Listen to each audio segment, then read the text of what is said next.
Hello friends, my name is Jasveer Kaur. Today my topic is organizing. Organizing in management refers to relationship between people, work and resources used to achieve the common objective. जो हमारे पास required staff है हमारी organisation में, वो हमारे पास required होना चाहिए जितने नंबर्स में हमें चाहिए. नेक्स्ट आ जाता है आपका वर्क, कि जो स्टाफ हमारे पास है अकॉर्डिंग टू क्वालिफिकेशन हम उन्हें क्या वर्क प्रोवाइड करेंगे. एंड रिसोर्सेज, जो हमारे रिसोर्सेज हैं लाइक हमारे फाइनेंशियल रिसोर्सेज हैं, हमारे फंड्स होंगे, हम उन्हें ऑप्टिमली कैसे यूज़ कर सकते हैं ताकि हम अपने ऑर्गेनाइजेशनल ऑब्जेक्टिव को अकम्प्लिश कर सकें. Next is importance of organising.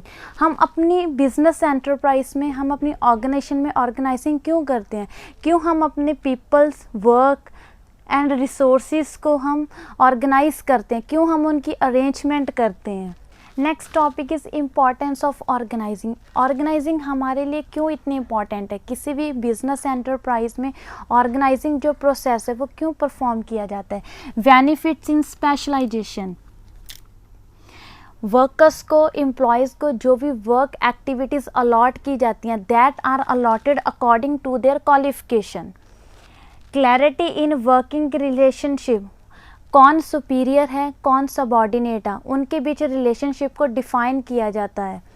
Optimum utilization of resources. जो हमारे रिसोर्सेज हैं, हमारे फाइनेंशियल रिसोर्सेज हैं, ह्यूमन रिसोर्सेज हैं, या अदर रिसोर्सेज हैं जिन्हें हम अपने ऑब्जेक्टिव को कंप्लीट करने के लिए अपनी ऑर्गेनाइजेशन में यूज़ करते हैं, उन्हें हम अच्छे से यूज़ कर सकते हैं.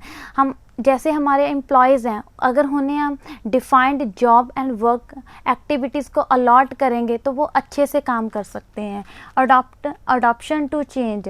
जो भी चेंजेस आ रही हैं हमारी ऑर्गेनाइजेशन में, लाइक हमारी पॉलिसीज़ चेंज हो रही हैं, गवर्नमेंट पॉलिसीज़ चेंज हो रही हैं, हमारा इकोनॉमिक इन्वायरमेंट चेंज हो रहा है, अकॉर्डिंग टू दैट चेंजेस हम ईज़िली उन चेंजेस को अडॉप्ट कर सकते हैं. ऑर्गेनाइजिंग इसमें हमारी हेल्प करता है, क्योंकि ऑर्गेनाइजिंग में फाइनली हम करते तो अरेंजमेंट ही है ना. हम उन्हें, जैसे हमारे पीपल हो गए, वर्क हो गए एंड रिसोर्सेज हो गए.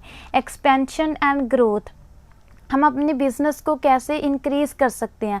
अगर हम स्मॉल स्केल से बिज़नेस को स्टार्ट कर रहे हैं, हम उसे लार्ज स्केल में कैसे चेंज कर सकते हैं, कैसे एक्सपैंड कर सकते हैं, कैसे हम अपनी सेल्स को इंक्रीज़ कर सकते हैं.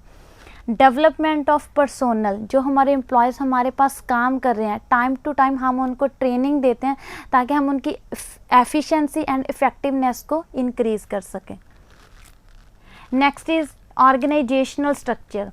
It is a network of job positions, responsibilities and authority at different levels. हमारी organizations में different types की jobs होती हैं और according to jobs जो responsibility and authorities हैं to the staff क्या की allot की जाती हैं. It specify the relations between people, work and resources. हमारा कौन सा staff किस job के लिए eligible है एंड हम उनको कैसे एफिशिएंटली यूज़ कर सकते हैं, that is called organizational structure.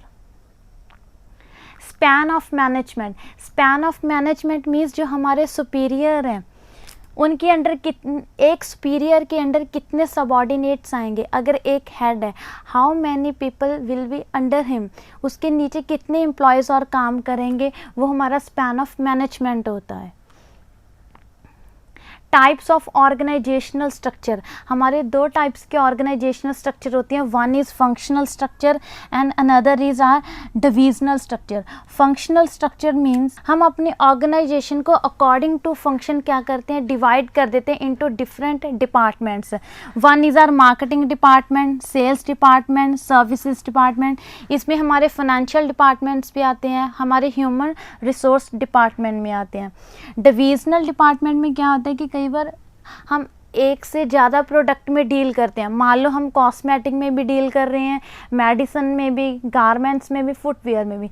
हर एक प्रोडक्ट के क्या होते हैं, डिफरेंट डिपार्टमेंट्स होते हैं.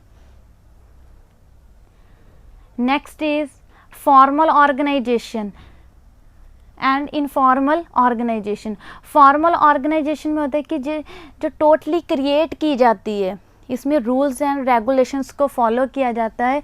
Spells out the jobs to be performed by each individual authority and responsibility assign to every individual. जो भी अथॉरिटी एंड रिस्पॉन्सिबिलिटी वो वेल डिफाइंड होती है। इसमें एक जॉब डिस्क्रिप्शन नाम का डॉक्यूमेंट प्रिपेयर किया जाता है जिसमें डिफ़ाइन किया जाता है कि किस एम्प्लॉयज़ को कौन सी एक्टिविटी परफॉर्म करनी है, और मैनेजमेंट का क्या होता है, इस पर फुली कंट्रोल होता है। इनफॉर्मल ऑर्गेनाइजेशन, इनफॉर्मल ऑर्गेनाइजेशन क्या होता है, जब आपकी फॉर्मल ऑर्गेनाइजेशन क्रिएट होती है जिसमें रूल्स एंड रेगुलेशंस फॉलो किए जाते हैं, मैनेजमेंट का होल्ड होता है, जो वर्कर्स जो एम्प्लॉयज़ आप जब काम करते हैं वो एक दूसरे के साथ इंटरेक्ट करते हैं, और जब उनकी इंटरेक्शन होती है कॉपरेशन के साथ वो काम करते हैं, एक फ्रेंडली रिलेशन क्या होता है क्रिएट होता है, that is called your informal organization. I hope students आपको जो टॉपिक अच्छे से समझ आया होगा। थैंक्स।